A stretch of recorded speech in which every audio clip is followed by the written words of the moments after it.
Un solo hombre puede decidir si tu invierno será cálido o helado. Puede hacer que tu salario se evapore en una semana. Puede borrar fronteras reconocidas por la ONU como si fueran garabatos en un mapa. Ese hombre no vive en tu país. No votas por él. Ni siquiera te representa. Pero su sombra influye en tu vida más de lo que imaginas. Se llama Vladimir Putin. El exespía que convirtió el miedo en política. El presidente que transformó el gas en un arma más letal que los tanques. El líder que lleva un cuarto de siglo gobernando como un zar en pleno siglo XXI. Lo llaman protector en Rusia, dictador en Occidente y enemigo global en los titulares. Pero la verdadera pregunta es otra: ¿sobrevive Putin al sistema? ¿O el sistema sobrevive gracias a Putin? Este es Punto Cero Geopolítico. Aquí no maquillamos la realidad ni repetimos titulares cómodos. Aquí explicamos poder, guerra y dinero sin pedir permiso a nadie. Si quieres entender lo que nadie te cuenta, suscríbete ahora. Porque en este canal lo que aprendes puede marcar la diferencia entre ingenuidad y lucidez. Putin nació en 1952, en Leningrado, una ciudad marcada por la tragedia. El asedio nazi mató a más de 1 millón de personas por hambre y frío. Su padre combatió en el frente. Su hermano mayor murió siendo un niño. Putin creció con esas cicatrices en el aire que respiraba. No fue criado en lujos, sino en peleas callejeras y edificios grises. Soñaba con ser espía, con controlar secretos y dominar el miedo ajeno. Estudió Derecho, pero su verdadera meta era la KGB. Lo logró. La KGB no formaba funcionarios, fabricaba depredadores invisibles. Putin aprendió paciencia, frialdad, desconfianza absoluta. En los años 80 lo enviaron a Dresde, Alemania Oriental. Allí vivió la caída del muro de Berlín. Una multitud furiosa rodeó las oficinas soviéticas. Putin pidió instrucciones a Moscú, nadie respondió. Entendió que cuando el centro se derrumba, sobreviven los que actúan. Salió a la puerta y advirtió a los manifestantes que adentro había armas. Dijo que dispararían si entraban. La multitud retrocedió. No fue heroísmo, fue instinto de supervivencia. Ese día descubrió que el miedo es más eficaz que la ideología. Cuando la Unión Soviética colapsó, Putin renunció formalmente a la KGB. Pero nunca dejó de ser un espía. Entró en política como asesor del alcalde de San Petersburgo, Anatoly Sobchak. Allí aprendió a negociar favores, licencias y contratos. Era el mercado negro de poder, disfrazado de democracia municipal. En 1996 saltó al Kremlin. Boris Yeltsin se tambaleaba entre alcohol, corrupción y un país desintegrado. Los oligarcas privatizaron industrias por centavos. La mafia controlaba las calles. El ejército, que había derrotado a Hitler, caía frente a guerrillas chechenas. El Estado ruso parecía morirse de viejo. Yeltsin buscaba un sucesor que garantizara su inmunidad. Putin era perfecto, discreto, eficiente, sin pasado político ruidoso. En 1998 ya dirigía el FSB, heredera de la KGB.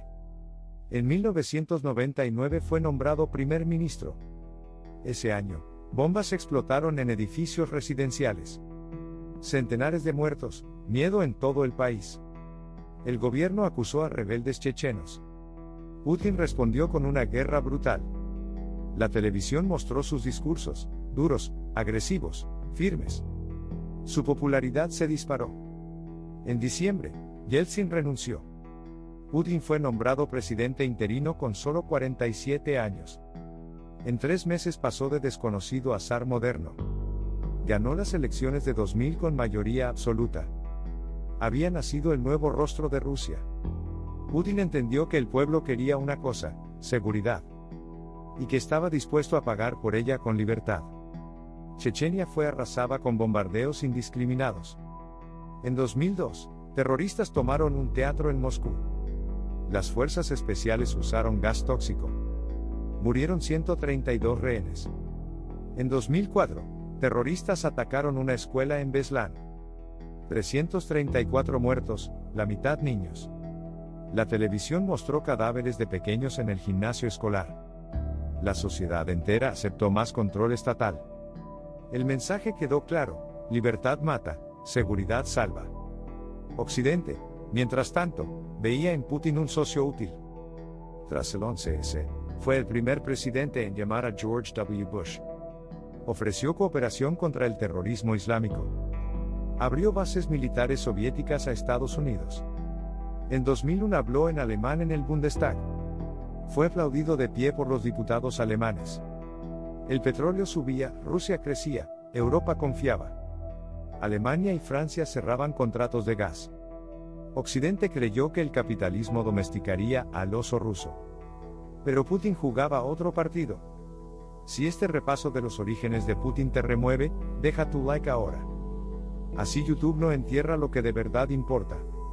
Y seguimos con la historia de cómo pasó de socio a enemigo. Occidente creyó que Putin era un socio fiable. Un hombre duro, sí, pero pragmático. Alguien con quien se podía negociar contratos y firmar tratados. Un líder dispuesto a integrarse en la economía global.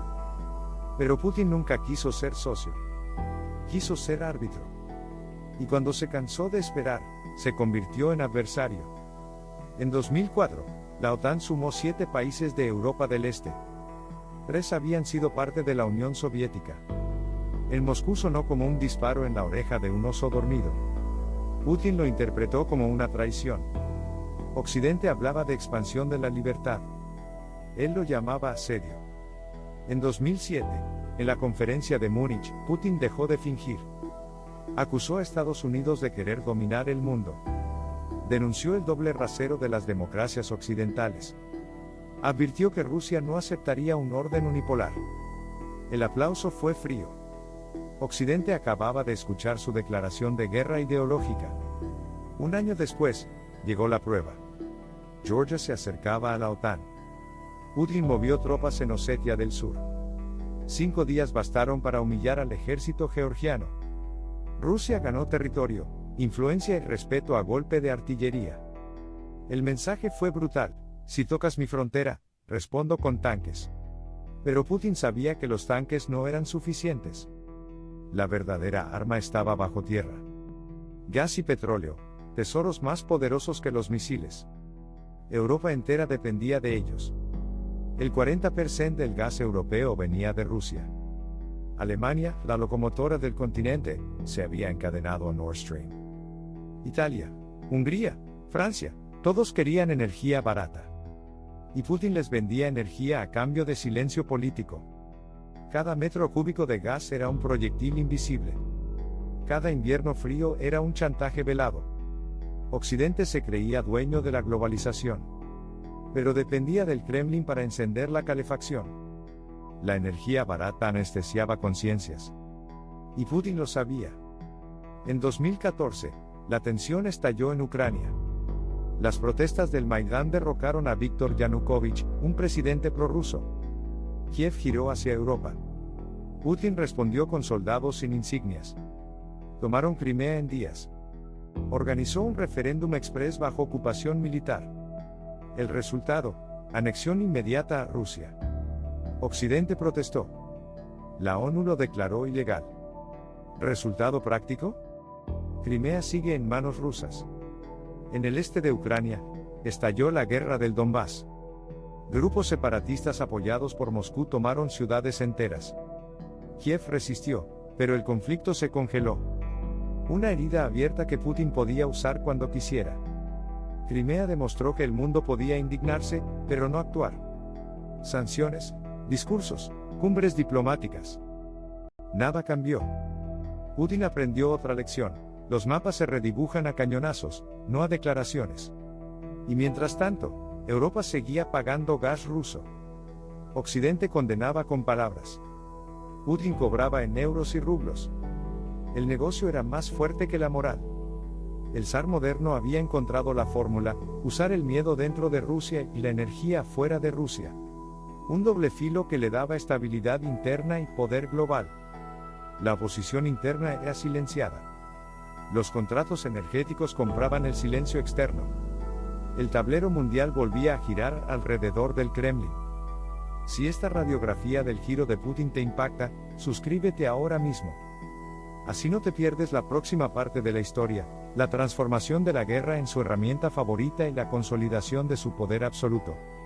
Putin había demostrado que podía usar la fuerza en Georgia, que podía robar territorio en Crimea, y que podía chantajear a Europa con gas. Pero todavía quería más, un asiento como árbitro de guerras lejanas. En 2015, Siria ardía. Occidente apoyaba a rebeldes contra Bashar al-Assad. Estados Unidos bombardeaba posiciones del ISIS. Y entonces apareció Putin. Con aviones, asesores y mercenarios. Dijo que venía a luchar contra el terrorismo. En realidad venía a salvar a su aliado y a plantar bandera en Medio Oriente. Los aviones rusos bombardearon ciudades enteras. Occidente protestó por crímenes de guerra. Putin los celebró como victoria geopolítica.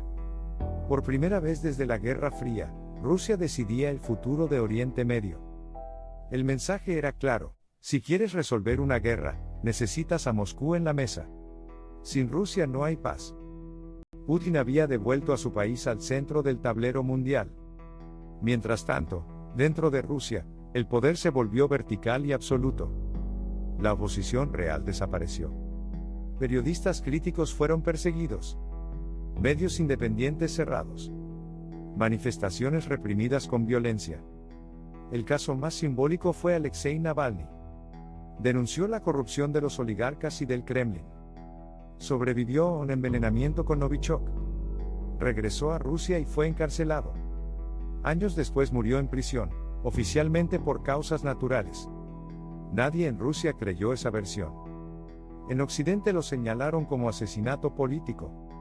Pero en Moscú lo presentaron como un agitador más que se extinguió. El sistema aprendió una máxima: el miedo es más barato que la libertad. La vertical del poder era completa. Parlamento sumiso. Gobernadores obedientes. Medios controlados. Oligarcas disciplinados. El Estado convertido en máquina de propaganda y represión. Incluso los mercenarios estaban bajo su órbita. El grupo Wagner, fundado por Yevgeny Prigozhin, se convirtió en brazo militar paralelo. Operó en Siria, Libia, Malí y Ucrania. Era la herramienta perfecta para ensuciarse las manos y asumir culpas oficiales. Pero en 2023, Wagner se rebeló. Prigozhin marchó hacia Moscú. Putin tembló por horas. Pero el motín terminó en negociación. Meses después, el avión de Prigozhin se desplomó. Nadie duda de la autoría. El mensaje fue brutal: ni los mercenarios sobreviven si desafían al zar. Y entonces llegó la apuesta más grande. Febrero de 2022.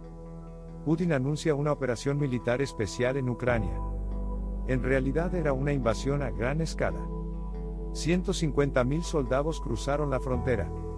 Misiles llovieron sobre Kiev, Kharkov, Mariupol. El mundo despertó a la guerra más grande en Europa desde 1945. Putin creía que Ucrania caería en días. Que Zelensky huiría. Que Occidente solo protestaría con sanciones. Se equivocó. Ucrania resistió. Occidente envió armas, dinero y apoyo político. Las sanciones fueron más duras que nunca. El rublo se desplomó, luego se estabilizó. Europa cortó gas ruso a marchas forzadas. Estados Unidos llenó el vacío con gas natural licuado. La dependencia energética europea se desplomó en un año. En el campo de batalla, Rusia descubrió que sus tanques no eran invencibles. Que drones baratos podían destruir columnas enteras. Que la guerra moderna ya no era solo artillería, sino chips y satélites. Pero Putin no se detuvo. Convirtió la guerra en una prueba de resistencia industrial. Movilizó a cientos de miles de reservistas. Redirigió fábricas enteras hacia la producción militar. Transformó la economía en máquina de guerra. Europa, por primera vez en décadas, tuvo que hablar de rearme. Alemania aumentó su presupuesto militar. Suecia y Finlandia entraron en la OTAN. El mapa de seguridad europeo se reconfiguró en meses. Putin había conseguido algo inesperado: unió a Occidente contra él. Pero también demostró que Rusia podía aguantar más dolor del que todos creían. La inflación, las sanciones, la fuga de cerebros. Todo parecía asumible. Porque en el relato oficial, Rusia no lucha contra Ucrania. Lucha contra todo Occidente. Y en esa narrativa, el sacrificio se convierte en virtud patriótica. La guerra sigue. Sin victoria rápida. Sin paz cercana. Con miles de muertos, millones de refugiados y un mundo dividido. Y con Putin más fuerte que nunca dentro de su propio país. Si este análisis de la consolidación de Putin y su guerra total te atrapa, suscríbete ya mismo. El próximo bloque mostrará lo que más preocupa al mundo, el futuro incierto, la sucesión y la posibilidad real de que la fuerza vuelva a dictar el precio de tu vida.